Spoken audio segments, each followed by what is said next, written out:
निर्भय स्वागत करो मृत्यु का। मृत्यु एक है विश्राम स्थल,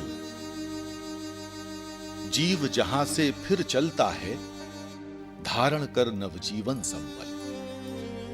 मृत्यु एक प्राकृतिक प्रक्रिया है। सभी धर्मों के अनुयायी अपनी अपनी परंपराओं के अनुसार मृतक का अंतिम संस्कार करते हैं, लेकिन कोरोना के विषदंश ने इसको भी लील लिया। कोरोना के संक्रमण से मरे तमाम मरीजों के शवों को उनके परिजनों ने हाथ लगाने से इंकार कर दिया। सब अपनी अपनी जान बचा रहे थे। इंसानी रिश्तों में ऐसा अविश्वास पहले कभी नहीं देखा गया था। लखनऊ के गोमती नगर विस्तार में रहने वाली वर्षा वर्मा विशुद्ध गृहिणी है। ग्रीनवुड अपार्टमेंट के अपने फ्लैट में परिवार के साथ बेहद खुश है वर्षा। सब कुछ ठीक चल रहा था, लेकिन होनी को तो कुछ और मंजूर था। वर्षा की एक सहेली की मृत्यु ने उनके जीवन की दिशा बदल दी। वो लाशों को अपनी वैन में ढोने लगी। वर्षा वर्मा उस राह पर चल निकली जिस पर चलने में बड़े बड़े बहादुरों के छक्के छूट जाते हैं। जब मैं राम मनोहर लोहिया में मैंने अपनी बचपन की दोस्त को, उसको कोरोना हुआ था, तो मैंने उसको एडमिट कराया। 2-3 दिन तक तो उसकी सेवा निरंतर चलती रही, परंतु चौथे दिन जब मैंने उसको खो दिया तो उसकी डेड बॉडी को ले जाने के लिए, बैकुंठ धाम तक ले जाने के लिए जब मैंने शव वाहन की तलाश की तो उन लोगों ने बहुत सारे पैसे की डिमांड रखी कि 10 से 15,000 रुपये लगेंगे आपके मात्र 4 किलोमीटर दूर के लिए। दैट डे आई रियलाइज मेरे पास उतना नहीं था कि मैं एक डेड बॉडी के लिए मैं इतना पैसा लगा पाती। तो मेरे जहन में ये सवाल ये आया कि जब जिस तरह से मैं परेशान हो रही हूँ तो उसी तरह से हज़ारों लोग परेशान हो रहे होंगे। थोड़ा सा मैंने और ज़्यादा उस पर वर्कआउट किया तो मैंने लिटरली देखा कि जो मिडिल क्लास फैमिलीज़ हैं या जो पुअर फैमिलीज़ हैं वो बहुत ज़्यादा परेशान हो रही थी। तो मुझे लगा कि इनके लिए अगर कुछ नहीं किया तो आपका जीवन पूरी तरह से व्यर्थ है। वर्षा के हौसले को देखकर मन में कई सवाल आते हैं। मसलन, क्या उसे कोरोना संक्रमण से डर नहीं लगता? परिवार भला उसे इस दुस्साहस की अनुमति कैसे दे देता है? देखिए, विरोध तो हम नहीं कह सकते कि उन्होंने किया। एक डर की लहर थी उनके अंदर। एक डर था कि कहीं मुझे कुछ ना हो जाए या मेरी वजह से फिर परिवार पे ना बात बन जाए।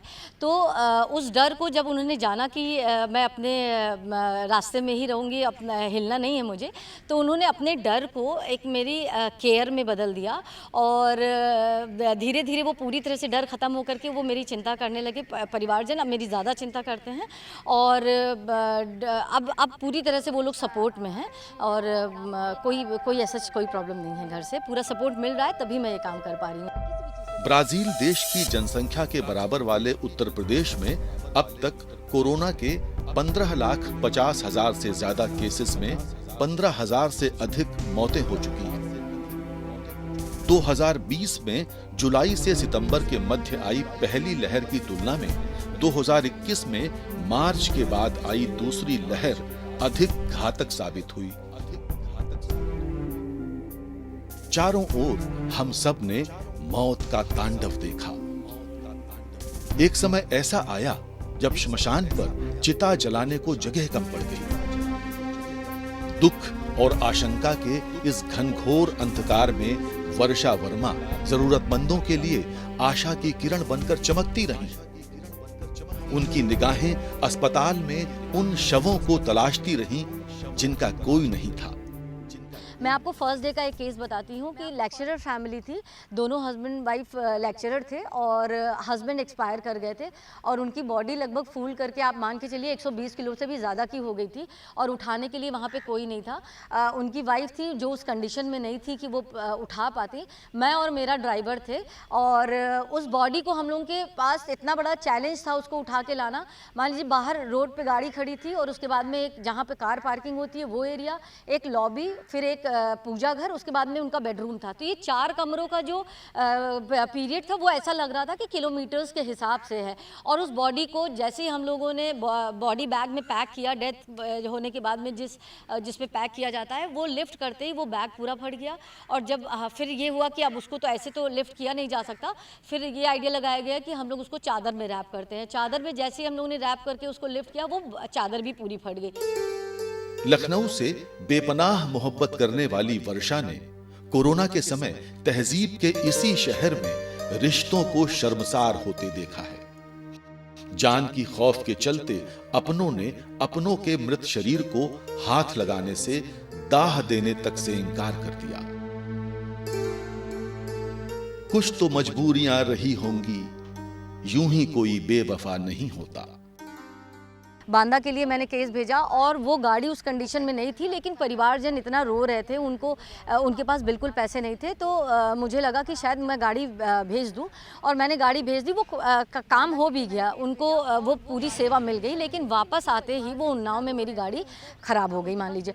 तो वो टो करके फिर हमें आनी पड़ी, और वो अभी भी लगी हुई है गाड़ी बनने के लिए। तो ये जो इस तरह की टेक्निकल प्रॉब्लम्स होती हैं, या कभी कोई फैमिली हर्ट कर गई, हम उन्हीं की सेवा रहे थे, और वो हर्ट हो गए किसी भी बात से, और उनकी कंडीशन भी ऐसी नहीं होती कि मैं पलट के उनको गुस्सा कर पाऊँ या उनसे पूछ भी पाऊँ कि आपको भाई कौन सी बात बुरी लग गई।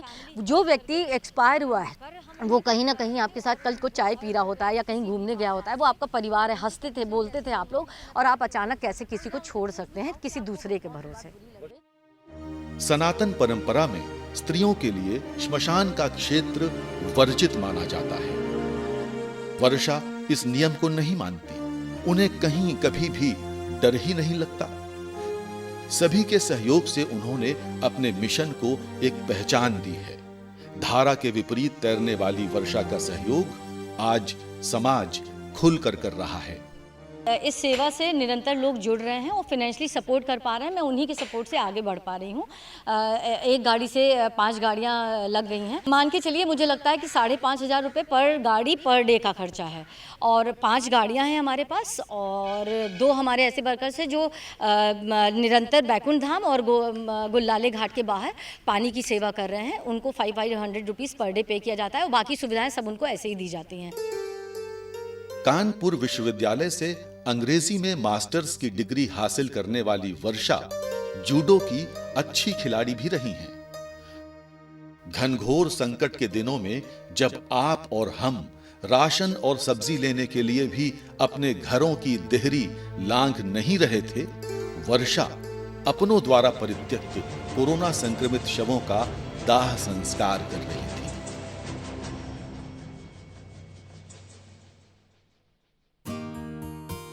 ये है एक लाजवाब मिसाल भारतीय औरत की ताकत और हिम्मत की। जैसे कुछ लोगों ने मुझसे कहा कि मैं आपके साथ जुड़ना चाहती हूँ या चाहता हूँ, और अपने परिवार को त्याग के, तो मैं इस चीज़ से बिल्कुल फेवर में नहीं रहती हूँ। जो व्यक्ति अपने परिवार का नहीं हो सका, वो देश का या समाज का क्या होगा। तो अगर आप परिवार के साथ समाज और देश के लिए लगे हुए हैं, तब आप में कुछ बात है, और यही मुझे लगता है कि आदर्श परिभाषा मेरे हिसाब से यही है।